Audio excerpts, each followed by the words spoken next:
Hey guys, and welcome to Fresh Fitness.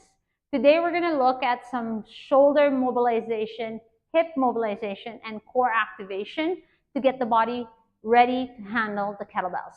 The first one we're going to do is going to be a clockwise and counterclockwise shoulder swings.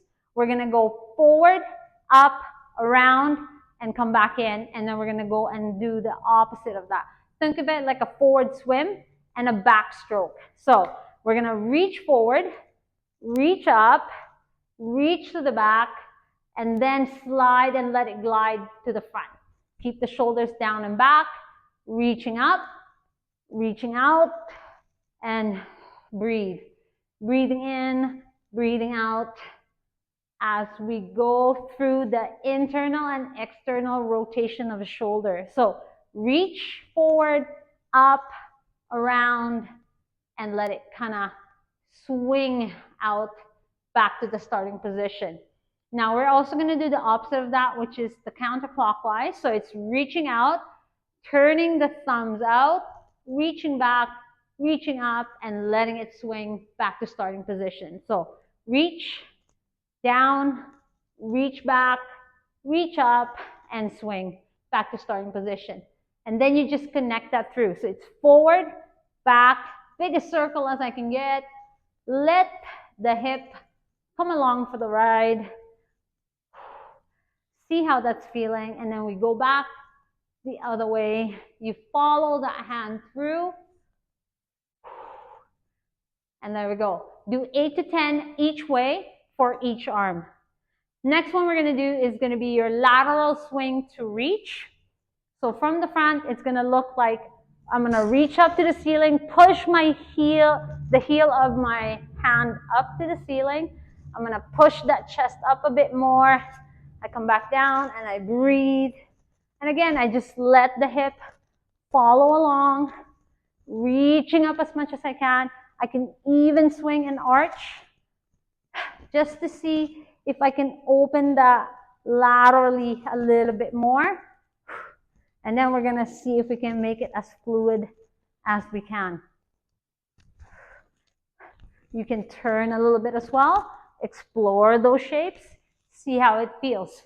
The next one we're going to do is going to be a round circle swing with the internal and external rotation of the hand again. So I'm going to go reach wide, touch, reach wide, turn my thumb up towards my shoulder blades as my opposite hand reaches for my opposite shoulder. And as you can see, my hip is coming along for the ride again. Breathe. Nice, as far as you can get it. Breathing right through. So I want to internally rotate on the hip in the direction that I'm going. So you should feel a nice little activation in there as well. A little bit of release. See how that goes. Breathing through it. And again, 8 to 10 each side. See how that feels and go to the next one. The next one is going to be your inchworm with an up-down dog to frog. And that just opens up your hips, activates the core as well as your shoulder blades. And so this is what's going to look like. I'm going to roll my shoulder. I'm going to go into my forward fold. In this position, my hamstring should be nice and stretched out.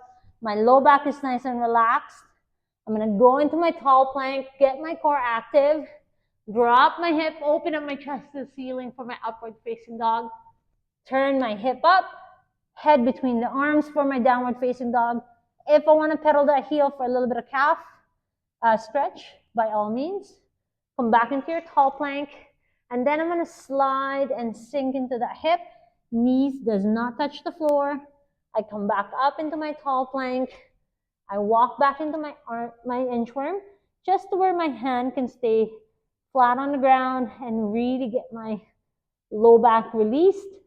I go back into my tall plank, core active, upward facing dog, downward facing dog, tall plank to frog. From this position, if you want to sink a little bit more into it and more of a child's pose position, that's possible as well. Lift the knee off, come back into your tall plank, inchworm again. And then slowly make it as fluid as you can do it. Connect the movement with the breathing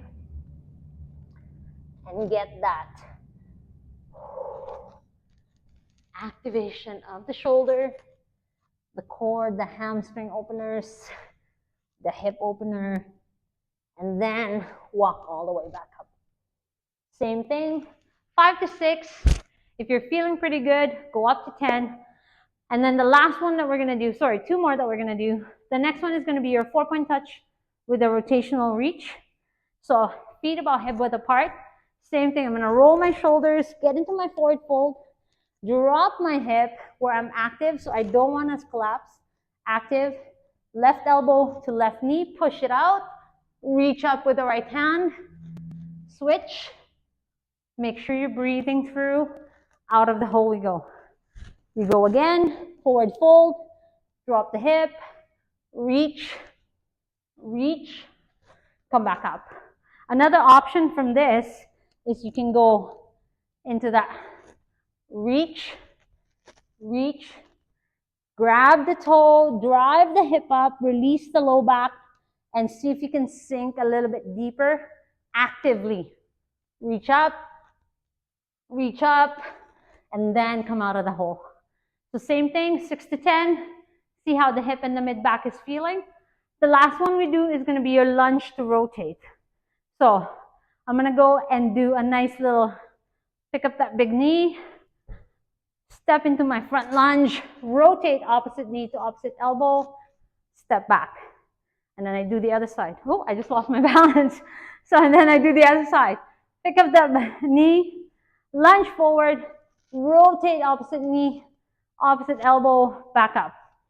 And then you just keep cycling through.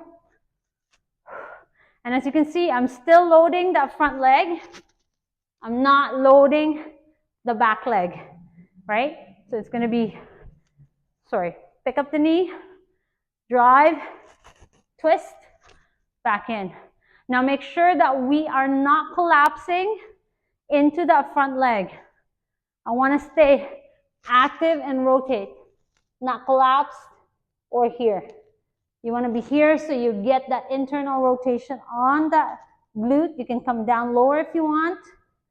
Come back in the middle, step up. You want the rotation to come from the hip as well. Rotate my hip along with my shoulder. Back in. If I go into the other side, back up. So 5 on each side, 5 to 10 on each side. See how we're feeling? And that should get the heart rate up and the body ready for the kettlebell. Give it a go, let us know, and we'll see you in the next one.